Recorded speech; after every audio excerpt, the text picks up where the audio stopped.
Have you been looking for a way to organize your garage? Have you been looking for a way to make something for your totes? Well, look no farther, because today on Affordable Backyard Projects, we're going to show you how easy it is to make one of these simple, movable tote storage units.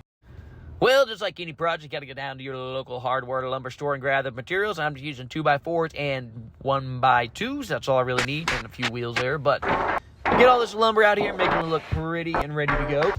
And the first thing I'm going to do is grab some 2x4s, a total of 4 to be precise. And I'm going to measure all these marks on here for the width of each one of my upright 2x4s, which I'll show here in a minute. And again, every tote is different sizes. I was going to give measurements, but you know what? It doesn't matter because there's so many different sizes totes out there. But you just need to measure your totes, get the correct width you need and the correct height, and it's just as simple as that. It ain't that hard. You can figure that part out. But here I am grabbing my amazing circular saw.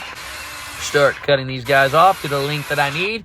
And these would be my 2 bottom and my 2 top pieces. Don't need those 2 yet. Throw those out of the way.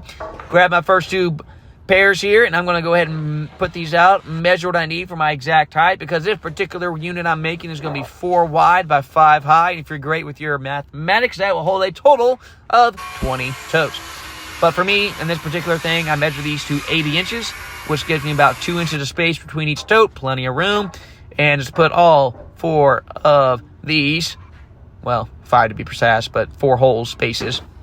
Put them in there, and yes, I know, for all you experts out there, it's like, whoa, he's screwing into the end grain. That's never going to hold. It's going to be fine. It's going to have plenty of bracing, and it's not going to have any shear strength that way, so it doesn't matter. I was going to use a Craig jig, but I forgot it. And actually, you won't ever see these screws anyways, so they're automatically hidden because it's on the top and the bottom. So if you want to use a Craig jig, great. Is it stronger? Sure. But for this application, this situation, don't need extra strength because it's not going to be pulling apart. So it's fine to put it into the end grain. But all I'm doing here is duplicating the other side, which would be the back portion of this, and do the exact same thing I just did on the other one. And yes, put those screws into the end grain of that lumber, and it's going to be perfectly fine. But once I get this created, yes, I forgot to push record there and forgot the first 3. But I'm going to put these uprights in right here, which for me, they ended up being 28 inches.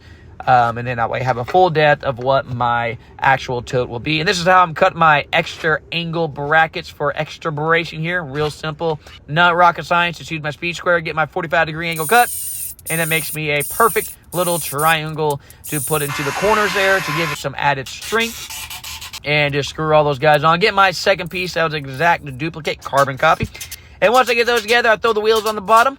And once I get those wheels on, I can set it up right. And I'm grabbing my 1x2s and cutting them to the length that I need, or the length of my tote. And once I get these guys on there, this is all it is. Real simple.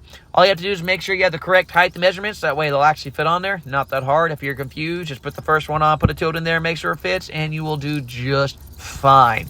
Now, once I get all of these on here, which there were plenty of them to put on, took a little bit to do that. Looks fast and time-lapse. Once you get them all on, this is exactly what it will look like. A beautiful, movable tote storage carrying device that will help you organize your garage. And someone's going to come in and say, wow, you are an organized person. You did an amazing job. Can you make me one of those? And you say, absolutely, because I watched on Affordable Backyard Projects, and I know how to do this now. Look at that. Beautiful, crisp, clean, and that is how you can organize your garage.